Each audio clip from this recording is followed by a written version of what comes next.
Bites like that never come one at a time. By the time you notice the mosquito on your neck, something else has already found your ankle, and something smaller than that has already crawled up under your sock without you feeling a thing.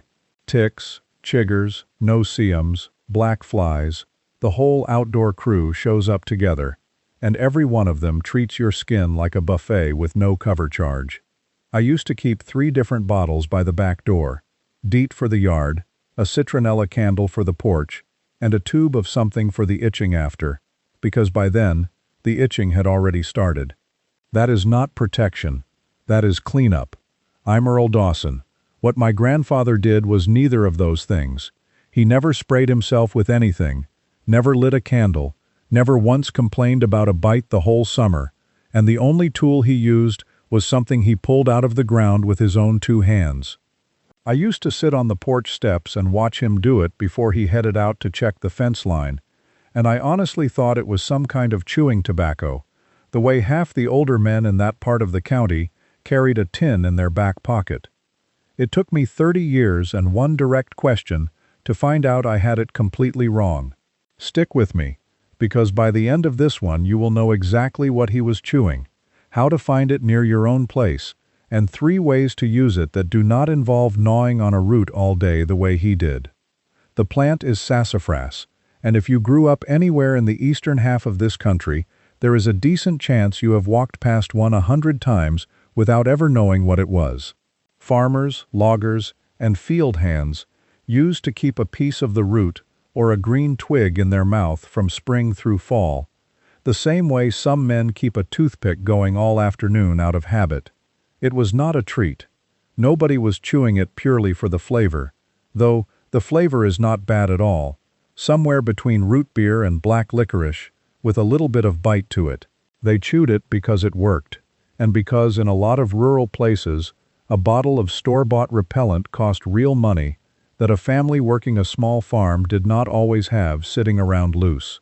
Sassafras is not a rare tree, and that is part of what makes this whole story stick with me.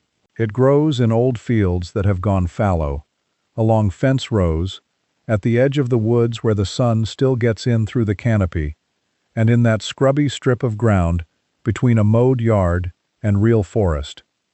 The easiest way to spot one has nothing to do with the bark or the height of the tree. It is the leaves, because a single sassafras can grow 3 completely different leaf shapes on the same branch at the same time. Some leaves are a plain oval, no lobes at all. Some have 1 lobe off to the side, so the leaf ends up looking like a mitten with a thumb. Some have 2 lobes, 1 on each side, so the whole leaf looks like a 3-fingered glove reaching out from the stem. If you find a small tree or a low patch of sprouts along a fence line with all 3 of those shapes mixed together on the same plant, you have almost certainly found sassafras, and there is not much else in the woods that grows quite that way. Once you think you have got one, snap a small twig or scratch a bit of bark off a root near the surface, and put your nose right up to it. That root beer smell is not subtle, and it is not something you have to guess about.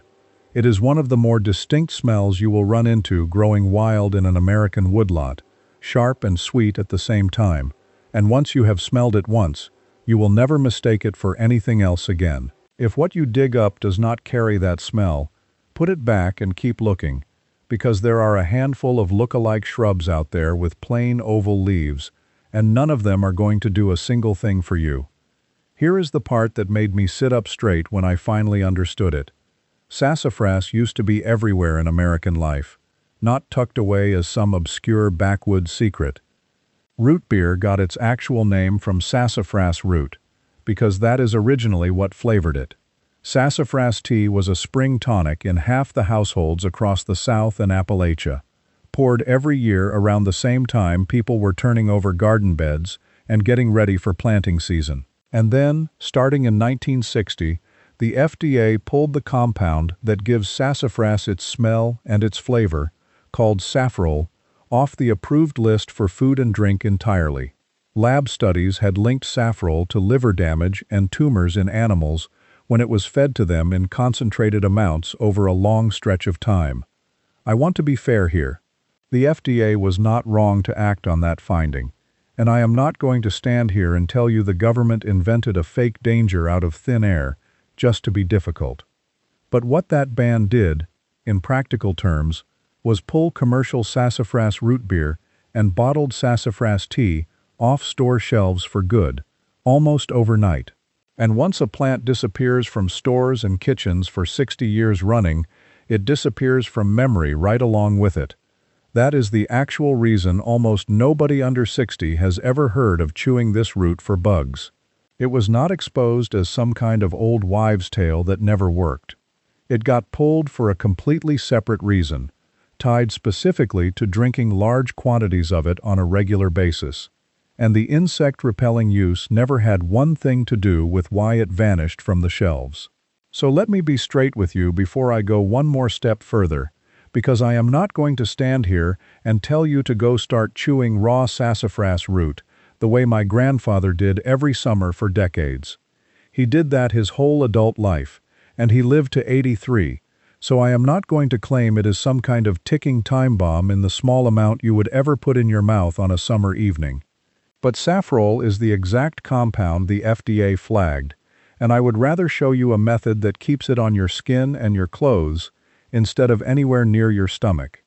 You still get the same bug-repelling effect, arguably a stronger one once it is concentrated, without putting anything questionable near your bloodstream at all.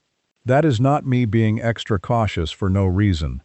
That is just choosing the smarter version of an old trick, the same way you would rather wear a seatbelt than not, even in a car your grandfather drove for 40 years without one.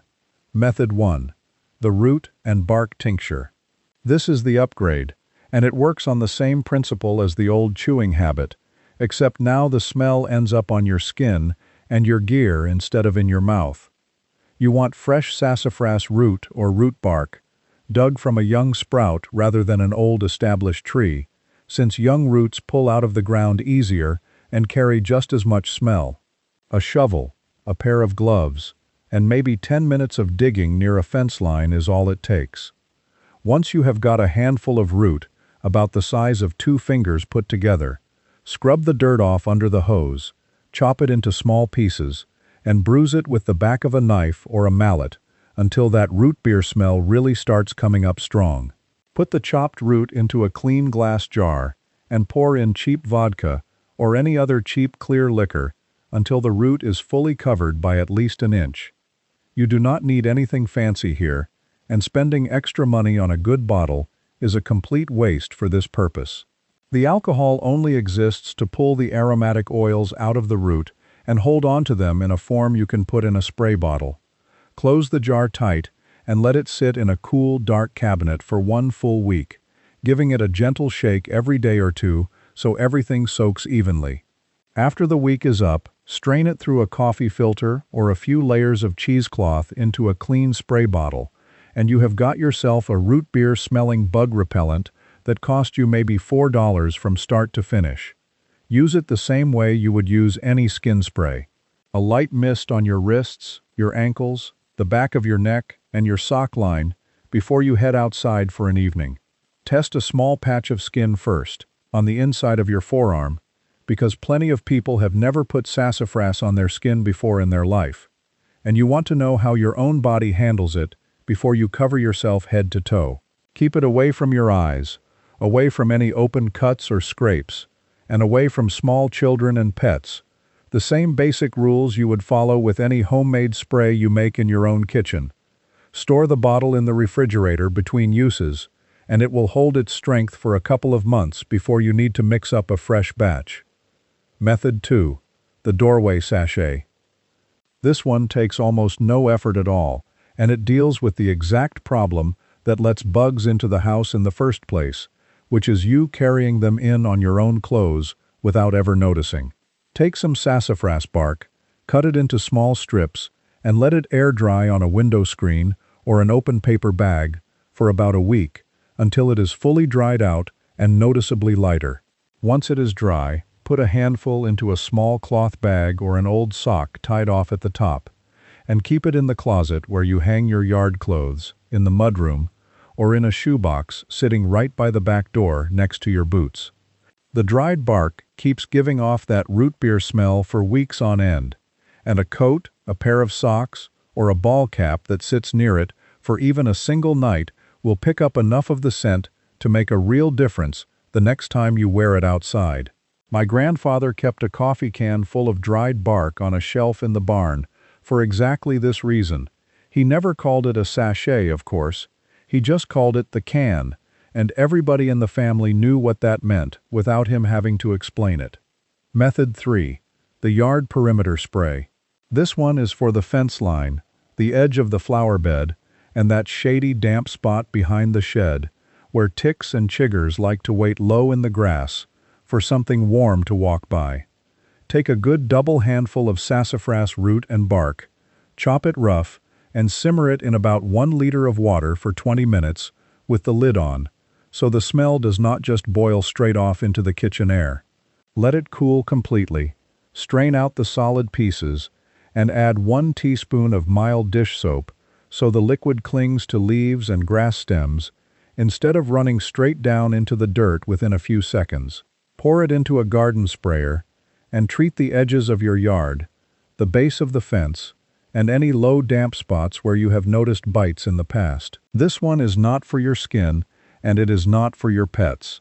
It is a scent barrier for the ground itself, the same way a lot of old-time farms kept certain strong-smelling plants growing on purpose along the fence instead of tucked into the flower bed by the front porch. While you have got that sprayer full and you are already out walking the property, look for anything holding standing water, because none of these 3 methods do a single thing about mosquitoes that are already breeding right in your own yard. A clogged gutter, an old bucket tipped on its side, a plant saucer that never got emptied after the last rain, all of it is a mosquito nursery sitting 20 feet from your porch chair. Dump it out. If you have got a rain barrel or something you cannot just tip over, a mosquito dunk with BTI in it will kill the larvae without hurting anything else that happens to drink from it. That single step does more for your bite count over an entire season than any spray you could ever buy off a shelf, and it costs about the same as a candy bar from the gas station. Now let me walk through the mistakes I see people make with this, because a good method falls apart fast if you skip the wrong step.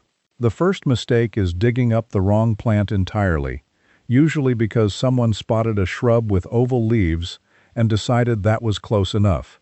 It is not close enough. If it does not smell like root beer when you scratch the bark, put it back down and walk away. The second mistake is using old, woody root instead of fresh, young sprouts. Old root has a weaker smell and takes twice as long to give up its oils in the jar, so you end up with a tincture that barely does anything. The third mistake is skipping the bruising step before it goes into the jar. Whole, unbroken pieces of root just sit there in the alcohol, looking pretty and doing very little, because the smell is locked up inside until you crack it open. The fourth mistake is making a huge batch the first time out. Make a small jar, see how it works on your own skin and your own yard, and only then decide whether it is worth doing a bigger run. The fifth mistake, and this one trips up more people than you would think, is spraying the yard mixture and then never dealing with standing water at all. You can treat every fence line on the property and still get eaten alive if there is a forgotten bucket behind the shed doing its own quiet work the whole time. A few safety rules before you go loading up a spray bottle and heading for the tree line yourself. Know your plant before you dig, because sassafras has that mitten-shaped leaf and that unmistakable root beer smell, and anything that does not match both of those signs is not what you are after. This is a skin and yard spray, not something to drink, and I want to say that plainly one more time. The old chewing habit is a piece of family history I wanted you to know about, not a routine I am telling you to pick back up. If you live somewhere with a real Lyme disease or West Nile risk, and you are heading into thick woods or tall grass for hours at a time, do not let a homemade spray be your only line of defense out there. DEET and picaridin exist for a reason, and there is no shame at all in reaching for them when the risk is genuinely high. This route is for the porch, the yard, the garden, the places you actually live in day to day, not for a week of backcountry hiking. Keep any homemade batch away from young children's hands and away from pets. Patch test on your own skin first, and toss out anything that starts smelling off or growing something you did not put in the jar yourself. A few questions I get asked about this one every time it comes up. Can you use dried root you bought online instead of digging your own? You can, and it will still carry the smell, though fresh dug root tends to be noticeably stronger, so expect to use a bit more of the dried version to get the same result. Will this keep every single bug off you completely? No, and I would not trust anybody who tells you that about any repellent, homemade or store-bought. It cuts down the numbers significantly, and it buys you comfortable evenings on the porch, but it is not an invisible force field. Is it safe around a vegetable garden? Yes, for the yard spray, since it is going on leaves and stems outside the growing beds, not on food you are about to eat, though I would still keep it off anything you plan to harvest within a day or two. What about cats? Cats are more sensitive to strong plant oils than dogs are, so I would treat this the way you would treat any essential oil around a cat, meaning keep the spray off their fur and off surfaces they groom themselves on. How long does one batch of the tincture last before it goes bad? Kept in the refrigerator and used within about 2 months, it holds up fine, and you will know it is time for a new batch when the smell starts fading noticeably, even with a fresh spray. My grandfather never wrote any of this down, not the root, not the timing, not a single measurement, because he did not need to.